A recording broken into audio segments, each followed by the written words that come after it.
Amigo, continuación de los nervios craneales, vamos al tercer par craneal, que es el nervio oculomotor o motor ocular común, así denominado, que es el tercer par craneal. Este en su clasificación es un nervio motor, ¿ok? Y que tiene inervación tanto somática como visceral. ¿Qué quiere decir esto? Que tiene dos componentes funcionales. El componente visceral es eferente, visceral general, porque tiene inervarme los músculos intraoculares, que más adelante lo vamos a ir viendo, y el componente motor somático general, que tienden a inervar los músculos estriados que se originan de los miotomas, de las somitas, y que van a mover al músculo como tal, que van a mover al globo ocular. ¿Ok? No tiene nada que ver con percepción, por eso son generales, no son especiales, ojo con esto.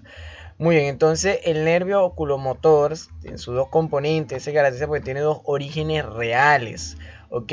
El origen real visceral, tanto motor. El visceral, que es este que ustedes ven aquí en la imagen, se caracteriza porque se denomina visceral parasimpático accesorio. Algunos autores lo denominan así, o también conocido como el núcleo de Edigan-Westenhall, así como se oye, pero creo que no es la pronunciación. Si está mal, bueno, me corrí.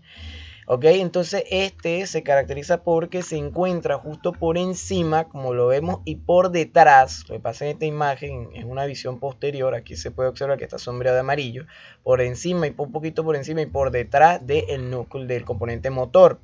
Ok, como tal. Entonces de ahí envían sus axones, que son axones por el medio del mesencéfalo, que son axones, son fibras preganglionares parasimpáticas, ok, de inervación parasimpática, que ahorita vamos a ver más adelante. Entonces, posterior, ok, perdón, por delante e inferior tenemos el otro núcleo, que es el núcleo motor somático del tercer par craneal, ok, claro con ello. Entonces de allí surgen los axones y se encuentra justamente ubicado por delante del acueducto mesencefálico, como lo vemos, igual como el visceral. Esto se encuentra en ambos lados, ¿okay?, de la línea media dentro del mesencéfalo. ¿Por qué? Porque recuerden que son un par.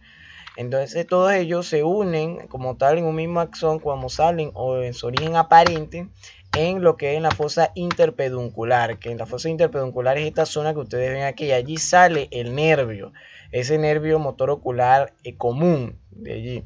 Entonces su origen aparente posteriormente se va a ir direccionándose, ubicándose posterior a lo que es la arteria cerebelosa posterior, que esta que ustedes ven acá, cerebral posterior, perdón, y por delante o enfrente de la arteria cerebelosa superior, que se encuentran allí. Vean ustedes que aquí casi no se ve mucho, pero allí está. ¿Ok? Y después se orienta por delante, como lo vemos, la arteria carótida, y paralelo a ella, justamente en las paredes laterales del seno cavernoso. ¿Ok? Este es el nervio motor ocular común. Muy bien, que ahí se observa cortado, porque este es un corte frontal. O con esto, si gracias a que su disposición se encuentra pasando por este seno cavernoso, las afecciones de este seno, es decir, los trombos o isquemias que pueden ocurrir, pueden lesionar y paralizar uno de estos nervios, que en realidad son los tres que vamos a nombrar más adelante. ¿Ok? Entonces él pasa para la arteria carótida, deja la cavidad craneal y se introduce la fisura orbitaria superior, esta que está acá. Para de aquí, antes de que llegue de ello, comienzan a dividirse las ramas, tanto el componente visceral como motor. El visceral, como vemos aquí en la imagen, pasa justamente sus fibras preganglionares parasimpáticas hasta llegar a lo que es al ganglio ciliar, que es este que ustedes ven acá dentro de la fosa orbitaria. ¿Ok? Y de allí hacen sinapsis con las neuronas de fibras postganglionares parasimpáticas que se direccionan a inervarme los músculos, en la inervación visceral, que son los músculos constrictores de la pupila, es decir, los que desarrollan el proceso de la miosis acá. ¿Ok? Y también a los músculos ciliares o sea, los músculos lisos del cristalino del ojo, como lo vemos allí en la imagen. Recuerden que es una inervación parasimpática. Más adelante vamos a hablar sobre la inervación simpática. ¿Ok? Ahora, el nervio, ¿cómo se llama? El nervio motor, o sea, el componente motor, que es este que ustedes ven aquí, vean que se ramifica en su discorrencia, él se bifurca. o sea, la inervación motora somática, una rama superior que ven ustedes que se va hacia arriba, hasta que vuelve otra vez a bifurcarse y se divide en dos ramas. Una que me va a inervar lo que es el elevador del párpado superior, que que vemos aquí en la imagen, y otro que me va a inervar el recto superior, que está acá. Muy bien, la rama inferior, que esta que ustedes ven aquí, se divide en tres ramas. Una rama que va a ser para el oblicuo inferior, que está acá, otro para el recto inferior y otra para el recto interno. Muy bien, después vamos a hablar sobre la fisiología de estos músculos, que van a hacer cada uno de ellos. Muy bien, esa es la inervación de ese componente motor. Muy bien, el nervio del troclear o el patético troclear, que es el cuarto par craneal, en su clasificación es un nervio motor. Es decir, que es eferente somático general. Eso ya lo hemos explicado cuál es su componente. ¿Okay? Este es el único nervio que cruza la línea media, el único nervio característico, ¿okay? En su origen real. En su origen real se caracteriza porque se origina el núcleo motor somático, que no es más que o sea, son cuerpos neuronales, son neuronas motoras especiales donde emergen sus axones, sus motoras, y comienzan de manera ipsilateral, proyectan hacia la parte contralateral para salir en su origen aparente, que se encuentra justo por debajo de los colículos mesencefálicos inferiores, o los colículos inferiores, esto que ustedes ven aquí en la imagen, o por encima del velo medular superior y el pedúnculo cerebeloso superiores.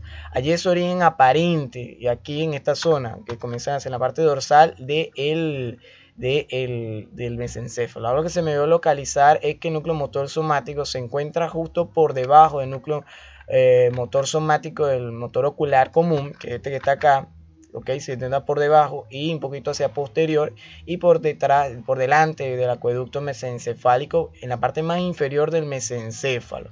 Okay, ya prácticamente en contacto con la puente o la protuberancia, pero forma parte de las estructuras internas del mesencéfalo, muy dorsal a ello, es su origen de ese núcleo. Vean ustedes que cruza la línea media de manera contralateral y sale en su origen aparente. Ventralmente se encurva lo que es el mesencéfalo y encurva la arteria cerebral posterior y a la arteria cerebelosa superior. Okay, pasando por lo que es varias estructuras que ustedes ven aquí, que es el seno, las paredes laterales del seno cavernoso, que sería si no me equivoco, y pasa cercano a la arteria carótida interna. Después de allí se introduce la fisura orbitaria superior, o sea, entra la fosa orbitaria para inervarme al músculo troclear o el oblicuo superior, que es que estoy señalando aquí en la imagen. Muy bien, por último tenemos el nervio del aductor o el sexto par craneal o el motor ocular externo. Este se caracteriza porque tiene una clasificación, es un nervio motor, que está acá, ¿ok? Es un nervio motor en el cual es eferente somático general, ya lo hemos explicado también. Allí el origen real se caracteriza porque viene del núcleo motor somático de la protuberancia o el puente, que está localizado en el tegmento dorso medial e inferior del puente, muy cercano ya prácticamente al cuarto ventrículo, muy cercano allá o posterior a la protuberancia. De ahí sus axones perforan al puente, van pasando sus axones hasta que salen en su origen aparente, justamente que es en el surco punto medular o punto vulvar, es que ustedes ven acá. Aquí está el nervio aductor, cercano al sur, a la fosa ciega y lateral lo que es el surco infrapontino, ¿ok? Específicamente en el surco punto medular o punto vulvar, que es el surco que se ve entre la protuberancia y la médula, que se ve acá en la imagen que yo estoy señalando. Muy bien, ese es su origen aparente. Este nervio se caracteriza porque tiene un trayecto muy largo, pasa por la fosa craneal posterior, fosa craneal medial, y después, o sea, por eso es que él es muy vulnerable a las patologías, porque tiene un trayecto muy largo. ¿Ok? Y después pasa por el seno cavernoso, y de igual manera, porque los tres pasan por allí, y se introduce a la fosa orbitaria o a la cavidad craneal mediante la fisura orbitaria superior para inervarme al recto lateral. ¿Ok? Al recto lateral del globo ocular, que ustedes ven acá, es el DEA para inervarme esa zona de allí, ese músculo. Muy bien, aquí lo señalo en la imagen. Ahora,